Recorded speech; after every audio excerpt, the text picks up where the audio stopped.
Thank you for joining us today. On today's episode of the podcast, we have Jeroh Odafe with us. Is an investor based out of Arizona, and then I want to give him a chance to introduce himself, talk us through his history, and then speak to his journey into real estate. From there, we'll pick it up on further episodes, discussing the markets, discussing things to look out for as investors, and also things that we're seeing and where we find value for you guys. And so, with that, I'd like to introduce Jeroh and have him give us a bit of a background on himself. Hey, how's it going? My name is Odafe Jeroh, as I've been introduced already, and I usually get stuck when someone asks me what's my background. But yeah, I do real estate. I'm Nigerian. I came to this country in 2011, yeah, around December, I think. I do real estate and what else? I'm an engineer also, and I like to put test myself basically. So I think that's a few things about me. That's good. No, that's key. So, like they mentioned, now you've been in the US for a while. You came over from Nigeria. What was that acclimation period like, and how was that adjustment for you? I mean, it was different. I mean, different cultures, different perspectives, and different ways and views on life. Like, for example, in Nigeria, if someone tells you, let me take you out, they're going to foot the bill. Here, if someone says, let's go out, you got to grab that wallet, you know?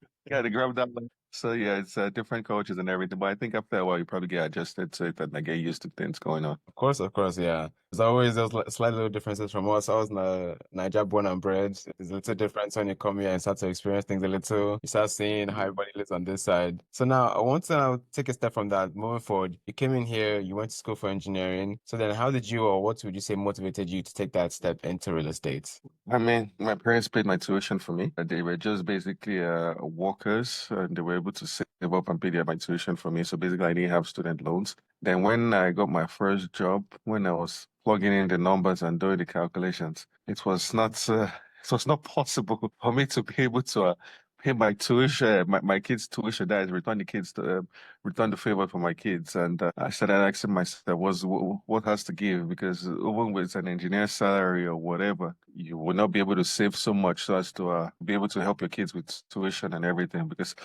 right now, tuition is always going up, like every year, every semester. So it's spurred me to start looking for creative ways to make more money, basically. Course.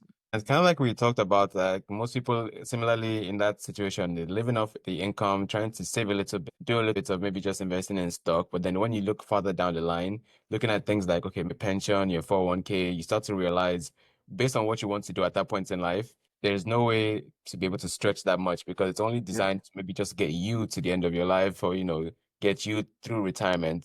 And the funny thing too is another thing that also still that piqued my interest into real estate is the fact that retirement. I mean, you're gonna work for 40 years or 35 years or whatever years, and you have to and the projections they make is, oh, let's say the stock market goes 10%, blah blah blah, and you'll be living on 100 grand or 120 grand a year when you're on your whatever till you die at 78 or 75 or whatever. 100 grand in 2025 wouldn't be 100 grand in uh, 30 years from now. That is 2055. It won't have the same purchasing power. I'm very sure everybody noticed that what happened in 2019 to date is different. The price of gas, groceries, and everything, it just skyrocketed. So yeah, 100 grand in the 2055 or so, it might be minimum wage. You never know. You might just be living on minimum wage, adjusting for inflation and adjusting for the stock market going up 10% every year. So it's just you have to. I started thinking of a way to make money that keeps more better track with inflation. That's how I basically found real estate. Yeah, so that's it's a key point out there.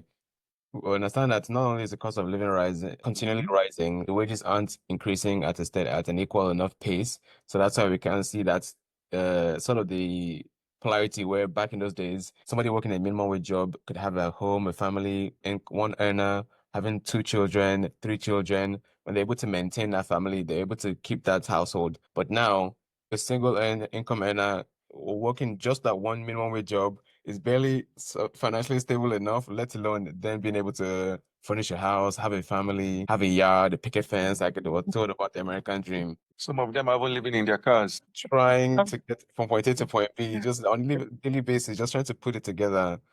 Now, understanding that reality, you know that there has to be something more beyond just what's you're given as, okay, this is your job, this is your 9 to 5, and this is what's supposed to carry you through. And then, yeah, you start to realize and see, okay, you now start digging into the 401k. What is the expectation for it? How can it impact you? But then what can you do with some of those benefits that you get now so that we're able to build a more substantial future? And when we were talking about that, you mentioned what those three legs were and how they were designed basically with the idea of creating that future. That's true. And so basically, a retirement, it was supposed to be a three-leg race in which back in the days it was, but they changed everything because, for example, prior to the 70s, I think in the 70s, early 70s or so, you can work for a company for 30 years to 5 years. They're going to take care of you forever. But they completely changed that and they wrote a rule, then social security rule, and that was about it. And even some of your own savings. But that's in all the three-leg horse. It's not a three-leg stool. It's not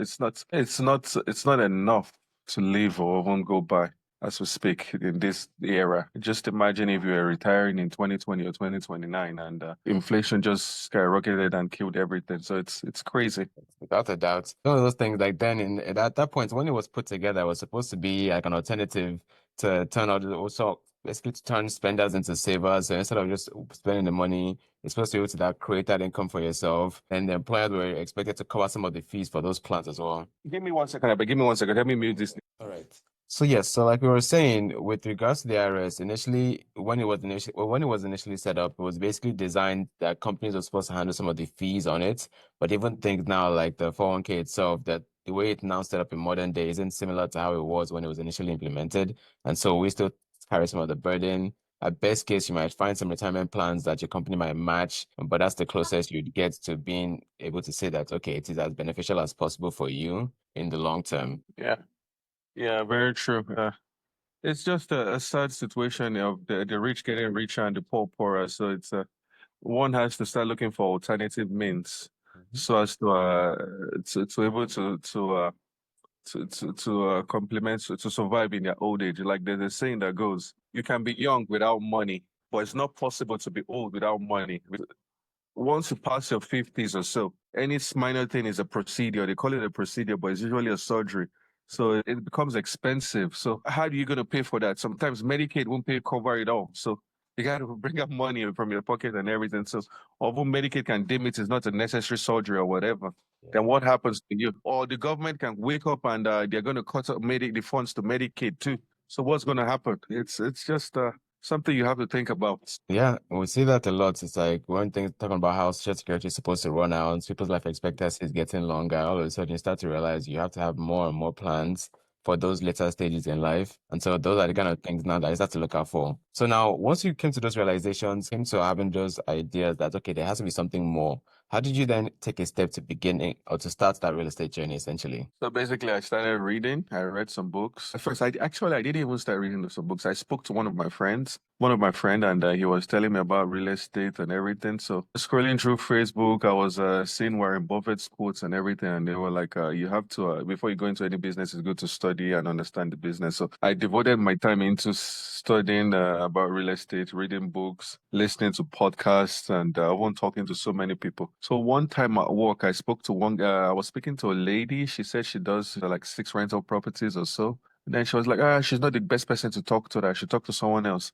Then when I spoke to the person told me that the first question he asked me was, "Do you have a house?" I told him no. He said, "Yeah, if you want to buy a house, start with a duplex. So basically, start with house hacking." Then I was like, what's house hacking? I started researching. I discovered, then I understood what house hacking was. I bought my first property, a duplex, and history was made.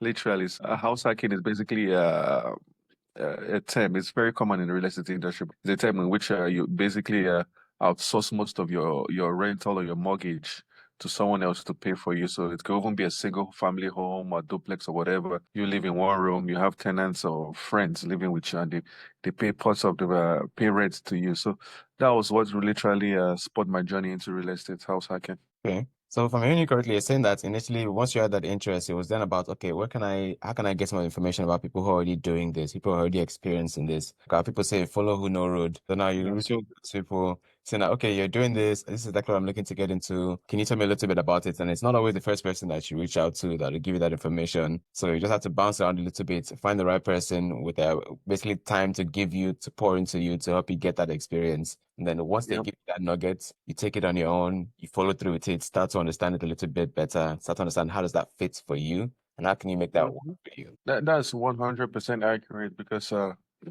like you said, you have to you're supposed to follow who no rules because at the end of the day, there's nothing new under the sun. It's you're not reinventing the wheel. Basically, if you talk to people, sometimes you might be shy, but you just got to go out there and talk to people. If you talk to people, you get reasonable advice that you can basically apply. And the main thing is application because sometimes people read books, they talk to people, have mentors, listen to all the podcasts, and at the end of the day, they don't do nothing because That's they do is just read, research, and they get into a stage of analysis paralysis, and nothing happens. So in essence, I took action, even if I was not 100% sure what was going to be happen, but I took action too. And house hacking was very, very, very important for me. That's key. That's key. Like even if you're stuck, even if you're unsure, that's just being able to take that initial action, take that initial step. All of a sudden, a spark comes to life, and you start to build on what you're doing. Basically, feel forward, fumble forward, just be moving forward. Just make sure that you're making that progress in the right direction. Okay. So let's talk about that. So when did you make that purchase for this first property, your first duplex? This was a this is a this was a time when nobody was buying. This Yeah. was 2020 when COVID just happened. So actually, it was we closed on the property September 18th. It was listed in August, or so one of August 1st to August something. We closed on September 18th, 2020. This was when nobody was buying. Rates were low, but everybody was like, "Oh, there's going to be a crash. There's going to be a this. Yeah. Well, it's going to be 2008 all over again." So I was scared and I was nervous, but the main thing that actually helped me was the education I actually gained by reading books. So a lot of people didn't buy in 2020. They waited to 2021 or so. And at 2020, lots of people were not buying. So there was not so much bidding wars or craziness. You could just bid on the house and you probably get it compared to when 2021 or 2022, where people were going 20 or 100 grand over asking price. So I was kind of fortunate. And what's, like I said, really helped me was just taking actions. Even there was a lot of uncertainty. And I told myself, if I do this for 1 year and I don't like it, I can just easily get out of it. So probably sell the property. If it's a loss, I take the loss. After all, we lose some, we win some. We'll take a loss and I'll move on. But I found out that when I bought the property, it was actually a gold mine I bought. I stuck to it ever since then. So yeah, I'm still here. So it's just taking action, irrespective. Sorry, getting yourself educated first and foremost, and taking action irrespective of whatever the market is doing. That's key. So, like you've said, the foundation of it all is to be knowledgeable and how to take action. But then the willingness beyond that, like you said, going past analysis paralysis, you've done your research, your confidence in what you've done. And then that key aspect with Warren Buffett, like you mentioned, when everybody is buying, you're selling. When everybody is selling, you're buying. So you have that awareness that, okay, if people are apprehensive right now, this seems like a good time for me to take charge, for me to be able to work on this. And like you said, there's no certainty that any of these things work out, not in investments, not Yep. in any, basically in any situation in life. There are risks involved. You take a calculated guess at best, but ultimately there's still a risk that things don't go one way or the other, and it's not always the way we want. But if you arm yourself with enough knowledge and with just with enough information, then you give yourself the best footing. Like you mentioned when we spoke, you said you became three things when you purchased this property. So can you tell us a little bit about that? So yeah, sorry, but I'm kind of because normally when I talk, I just talk with the flow. So basically, with buying this duplex, I became three things altogether. First and foremost, I became a homeowner because a lot of people want to be homeowners. So I became a homeowner. I became an investor and also became a landlord. So basically, an investor because I bought an investment property. A landlord, I'm going to have tenants. So all three things basically just gelled for me, just buying one single single duplex. And yes, it was golden. Don't get me wrong. It's one of the best decisions I've made in my life. That's good. It's like it opens your mind up to so many possibilities that in from the initial point you don't actually see more Yeah. that then you get to spread your wings in so many different avenues. It's like coming from just being okay, I'm renting to now, okay, this is my property, these are my tenants, and now this is how I think an investment space, or this is how I think about properties now going forward. So all of a sudden you're armed with just multiple avenues to grow, multiple ways to develop yourself. And now you start to build in it. So can you tell us how did you learn or what was it like trying to adjust to becoming a landlord? Oh. So nothing really prepares you to become a landlord because sometimes it can be tough, sometimes it can be crazy. And like I said, educate yourself. But there again, there's still going to be oddballs here and there. But the main thing is also another advice I usually like to give is try to understand your state laws. That's very key because sometimes your tenants might choose not to pay and everything, and you might be able to check what's in the law. So one thing that stayed with me in regarding being a landlord was the fact that I had to see my investments, my rental properties as my funky or my retirement. So take it like this. For example, you work a job a 9 to 5, and in that 9 to 5 you have a 401k. Will you let someone go mess with your 401k? Hell no, you wouldn't do that. The same thing with the rental property. You wouldn't let no one mess with your rental property. So if the tenant refuses to pay rent, you got to start acting quick to get him out, him or her out. So that's the mentality I chose to have because there are certain things you might see in a tenant doing. You might, let me just ignore it. Like for example, the tenants on the lease say they don't have a pet, but they smuggle a pet into the house. You're like, let me just ignore it. That is just a pet. No, the person is messing with your retirement. Don't ignore it. It's just the same thing with your 401k. Don't ignore it. So go out there, have those tough conversations with the tenants. If the person gets mad, wants to move out, yeah, well, okay, you get a new tenant and he's going to probably pay a lease to break the lease or whatever. So you just have to see things that it's your retirement or it's your means of income, and you wouldn't want anybody to mess with it. So that's one of the mindsets that actually helped me become a landlord to transition into that from a tenant to a landlord phase. So you have to focus, this is your future right here that somebody's playing with. You're not going to risk it. No gambling here. Not trying to play with anybody. If you're trying to mess with your money, it's time to come and be going like that then. So now let's dive in a little bit and tell us a little bit about the property. How much did it close for and what demographics did you use to choose that area? So that's a loaded question. So basically, I'll start with it close for 329, $329,000. This was at 2020. Right. Properties then were not even selling for 329. They were selling for the 250, 250 to 300, early 300 range. But then again, the location where because I heard you mentioned, you asked me a question about demographics. Demographics. The demographics was very good. Sorry, I have to repeat this thing again. It all boils down to reading. Once you read and you educate yourself, you'll be able to understand that you can do a demographic study. And to do a demographic study is actually very easy because we live in the US. Everybody pays taxes. There's a Census Bureau, there's the IRS and everything. And there's a collation of data that's always given to all these census bureaus. So, for example, you can go to one of these websites, I think it's City Data or citydata.com or org or or even the Census Bureau. You go there, you check a zip code. It will tell you if the zip code is rich or poor. How does the internet know? Because people pay taxes. They will do a generalized study of people's taxes. So when I was doing my demographic study, I looked into all those things. I looked into the various zip codes. Then I also wanted to be close to a school, a good school, a hospital, and what else? A fire station and good stores. A rule of thumb I use right now is it as if you're lazy because right now after a while you become lazy. But a rule of thumb I use for my own demographic study as of right now is I want to be as close to a Sprouts or a Whole Foods and a Starbucks. Because those stores are usually high-end stores, and people who live around there, their demographics are usually good compared, as in they have the rents are good, there's less crime and everything. So that's my rule of thumb for now. But going back to what I was saying, when I was starting out, I did a lot of research online, used the Census Bureau, the website citydata.org or .com, I'm not sure anymore, but it will give you a list of zip codes.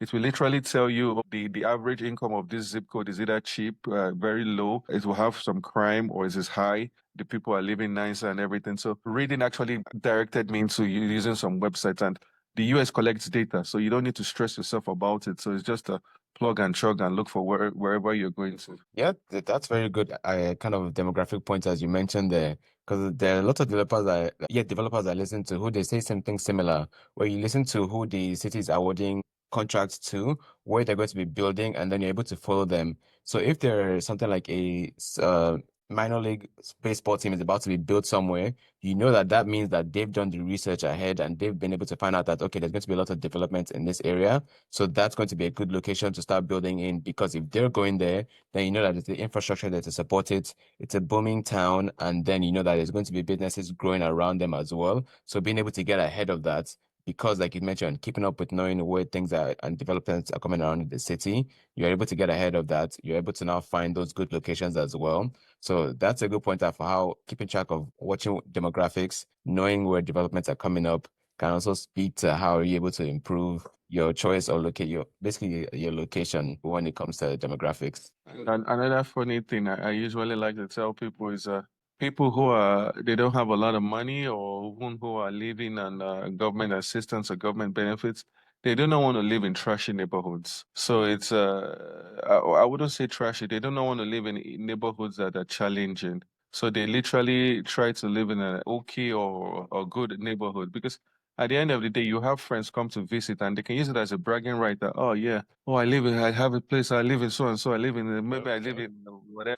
Yeah, it's just, it's something that's to always look about because, like they say, real estate is about location, location, location. Once you get the location, you can't really move it. It's not like a car that you can move from one point to the other. It's just you're there forever. You can't just uproot the house and move it somewhere else. So location and demographics is key. And to do a demographic study, you can just go to the website I mentioned, citydata.com, and start playing with it and everything. Get familiar, it's an understanding for it so that that way, once something your buy box, something hits the exact demographics you want to, you're ready to move, you're ready to take action. So now next, could you tell us what was it like or what were the rates like back then when you're making this purchase?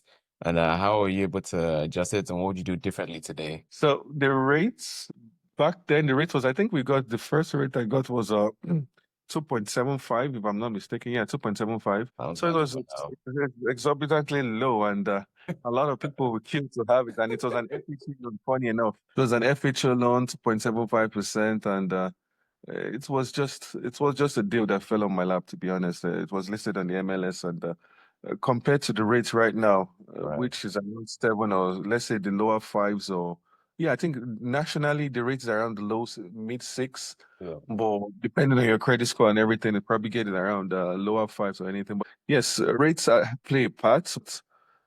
Overall, it's the deal that matters the most. That's how I see it now, because quite all right with higher rates as of right now, it basically filters the competition out of the markets. You do not see people purchasing because they're like, I'd rather wait till rates come down. When rates come down, then there's bidding wars. Everybody wants to buy. So like you mentioned earlier with the Warren Buffett's quotes, that be scared when people are this and that, what they call it, Yeah. they're gracious or whatever. So the main thing is everyone is scared right now. There's a lot of scared money right now. So is this the time to act, in my opinion? And at the funny end of the day, you can always refinance that loan. It doesn't have to be distant or stagnant forever. Okay, get something that you're affordable, you can afford, or better still, something that you can rent and also cash flow, because cash flow at the end of the day is primary. And when I say cash flow, I don't mean what they call it income minus mortgage. You still have to put in expenses for utilities. That's if you're paying the water, utilities, or whatever,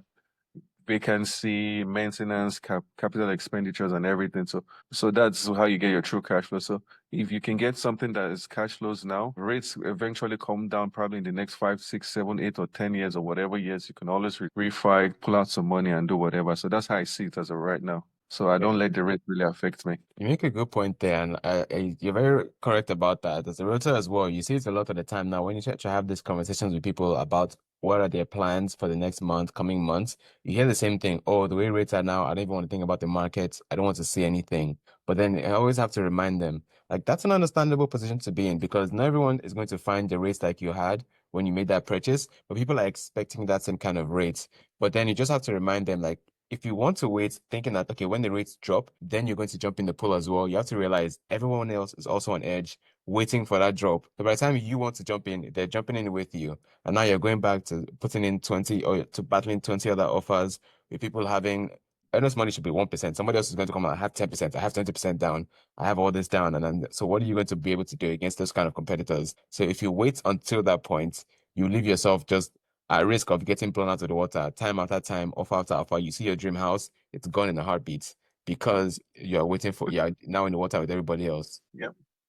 Yeah, that's the point. And it's sad, but the funny thing is most people don't listen to the advice like that because they always want it easy. So then again, I am not saying you should buy something you cannot afford. I'm saying buy something you can afford in your pay grade. or your pay range. And even if the rates are high, yeah, that's fine. Okay, let's say the rates are 6% or whatever, you can afford $1,000. You get a house that's worth $1,000, keep paying it a month, your mortgage a month. If the rates go down, I'm just giving examples because I don't want someone to tell me that, oh, which person's mortgage is $1,000. If the rates go down, good for you. You refi out of it, you get some cash out, use it to do some whatever things. It's not you don't want to be stagnant. You don't want to be the stagnant. So you got to give yourself some leeway. Course. So now, speaking about your experience going through and using an FHA loan, if you were to do it again today, would you similarly use an FHA loan? That's a very good question. There's different kind of loan programs.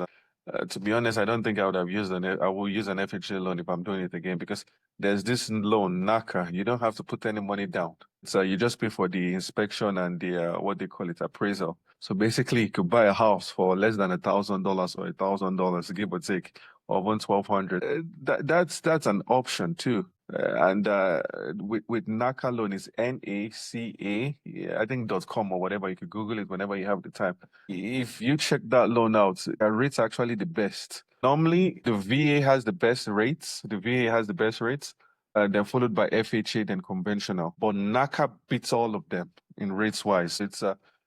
They kind of use it's like I think it's a home assistance program, but they do landlord, and they often train. The funny thing is they often train you on how to become a homeowner and also a landlord. That's if you are too lazy to read, which I would not advise to, but you should read. Because if you tell them you're going into you want to buy a duplex and everything, they'll tell you have to attend classes, do this, do that, and things like that. So basically, they give you all that training. And I know a lot of people who have used it to start their real estate investing. And the funny thing is it caters to low income households. If you have if your income is above a certain threshold, you won't be able to qualify for it. I think as at then, I don't know, I'm not 100% sure, but that was 2020. I'm not sure if my income was above it or was below it, but I think it probably was above it. But then again, so there's not an excuse in my opinion. At least get the journey going. There you go. It's not like Nigeria that you have to pay cash or pay this. The only No, way is everything there, down. there are programs to help with down payment assistance or whatever. And that NACA loan, I've actually seen people use it to become real estate investors. I actually have seen people use it. So it's just something out there. So now And you speaking keep, to that investment now, as you begin to build on that first house, like you mentioned, you became a landlord. On that side of it, you had a tenant. What was the rent for back then, and how has it grown? yeah, that's very, very good and interesting.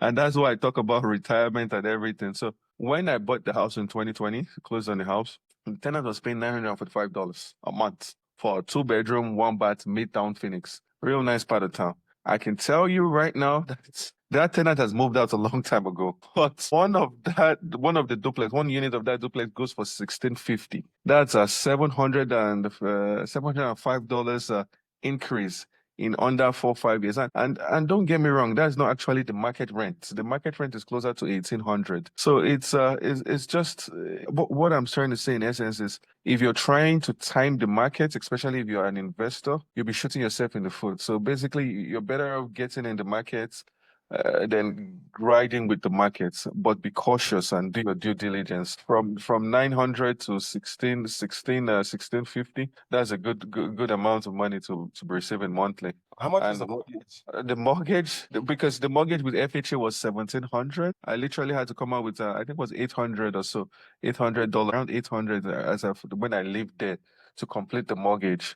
Compared to what I was paying for rent, I was paying almost 1,300 for rent in the apartment I was living in. So now I own my place and I'm paying cheaper rent or cheaper mortgage. So it's kind of worked for me, although I was still saving just in case of anything happened. But it's kind of worked out really well for me. And when we moved out of the house, we were able to rent it out and we got a good rent on it. All of a sudden, it goes from limiting your rent down. Now, all of a sudden, you have straight income producing since one of the units has been able to then take over the mortgage in its entirety. Yeah. Like you mentioned, you always want to think, is it making cash, can it cash flow from day one? Or what can you do to at least break even? And then from there, your next step should be, how can it cash flow? What do you have to do to make it cash flow?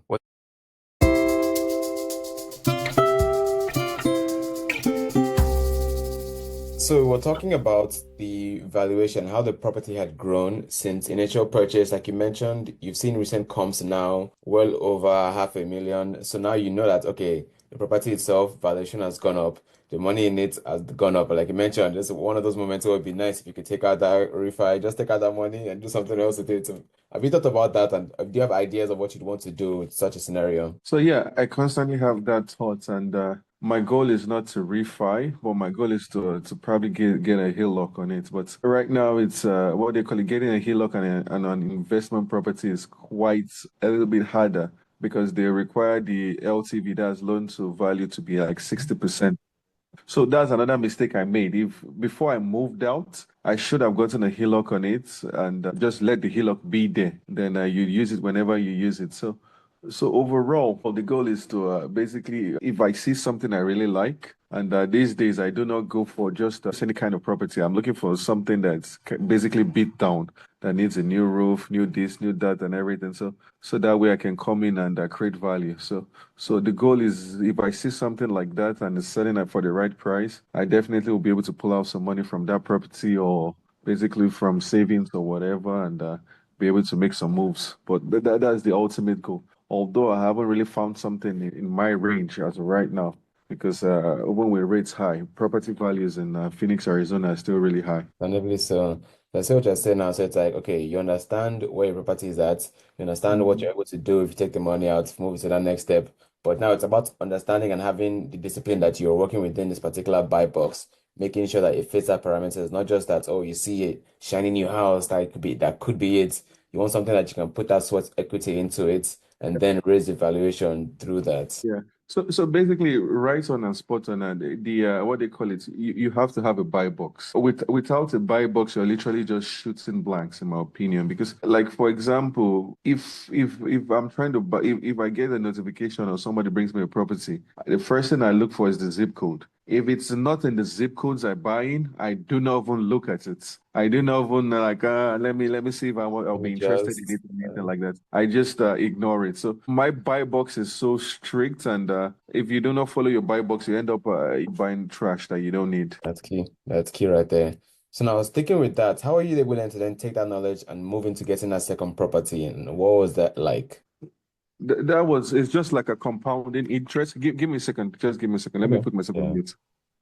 They're disturbing plenty. Number, number. So So, so basically, getting that second property was all. It wasn't easy because we ended up buying a triplex in 2022. Basically, with the money we're getting from rents and the money I was fully putting into to complete it so as to get the mortgage, everything was good, and we're able to save. Just with the rents coming in, we're able to save a lot of money. Because funny enough, after I bought the property, I bought it from I'll say an older gentleman, probably in his 40s or 50s or so, give it. No, I say 40s to late 40s.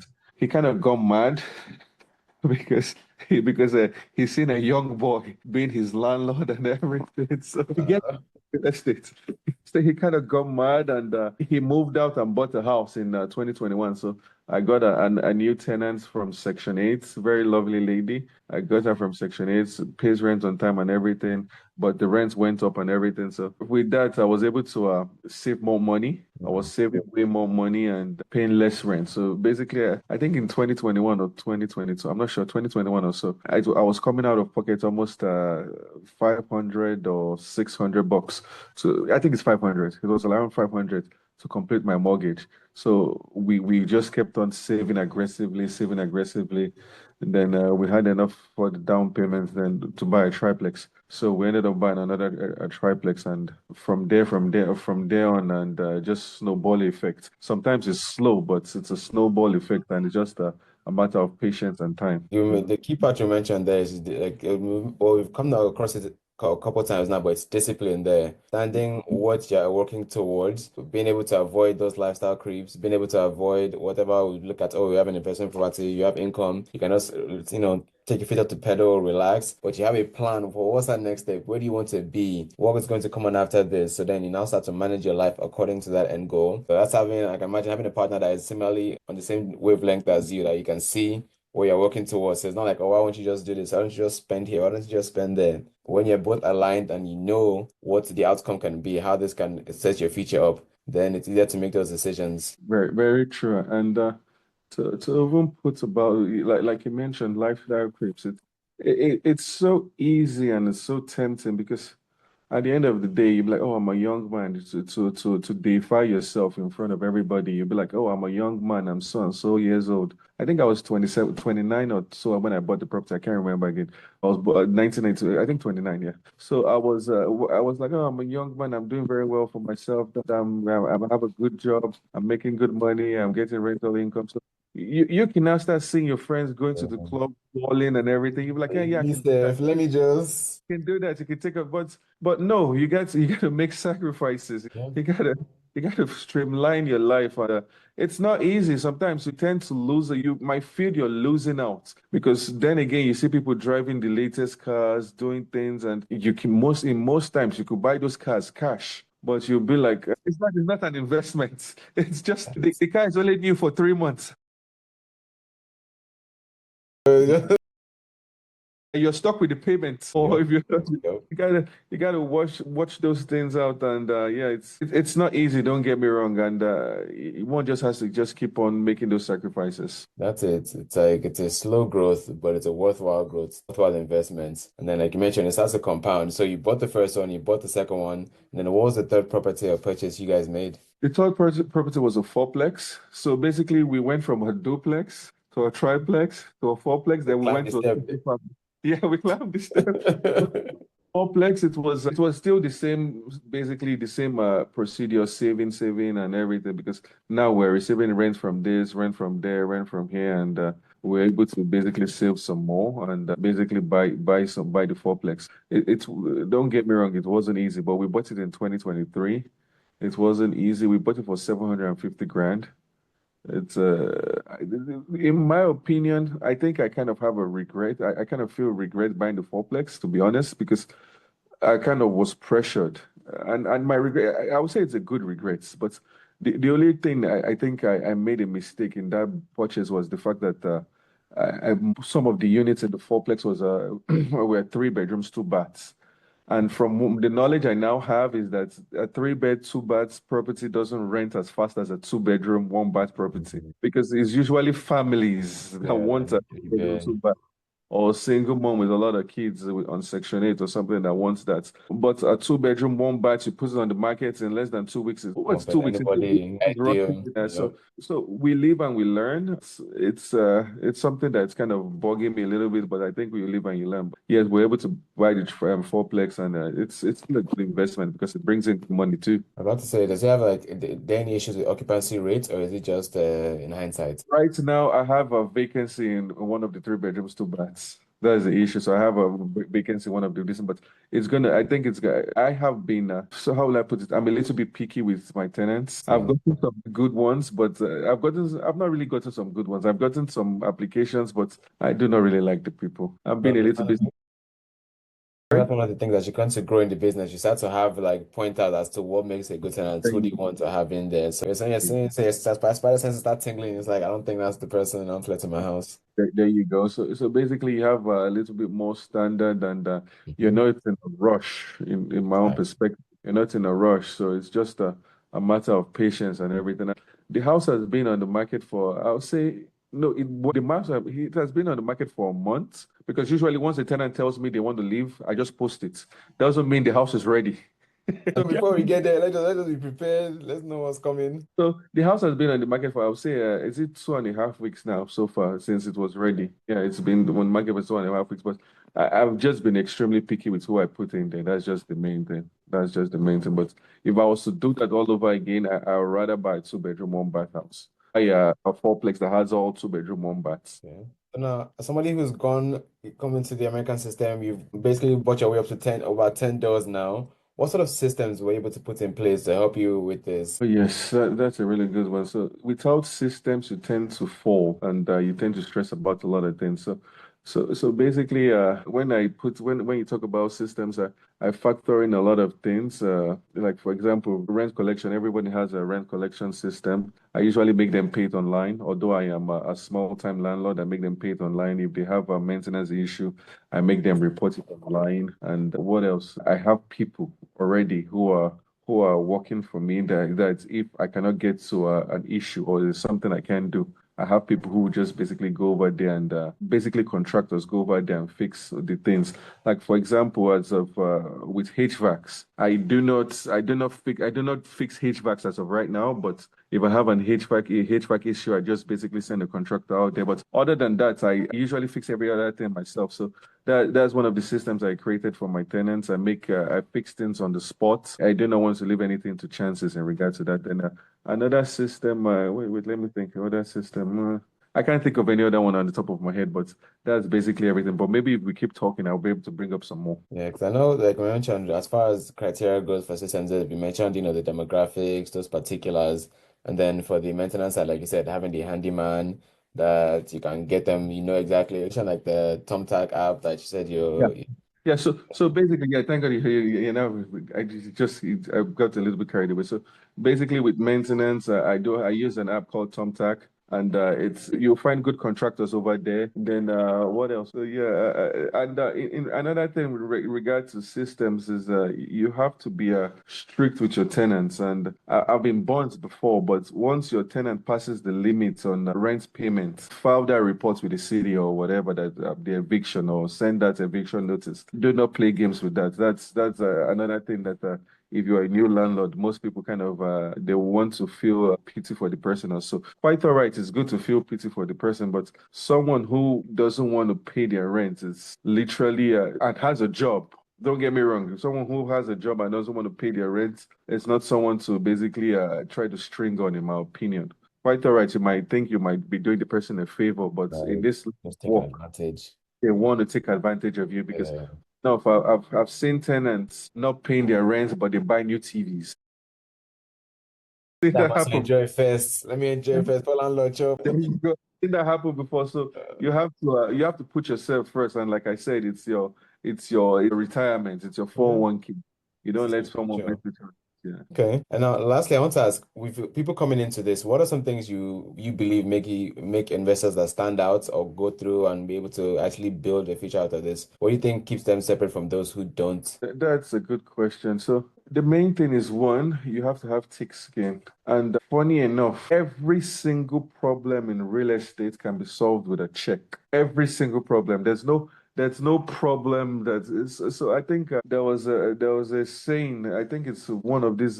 Sorry, I'll quote the gangster. His name is Maya Lansky.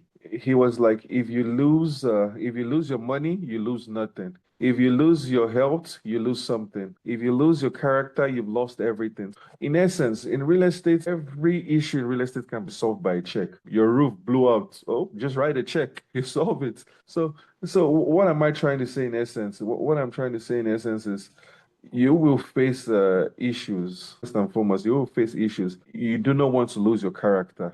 Because if you lose your character, you've lost. You start to panic, starting getting nervous. Just have the mindset that the people who are successful usually have the mindset that this is just going to be a check. I'm going to write a check down and I will solve the issue.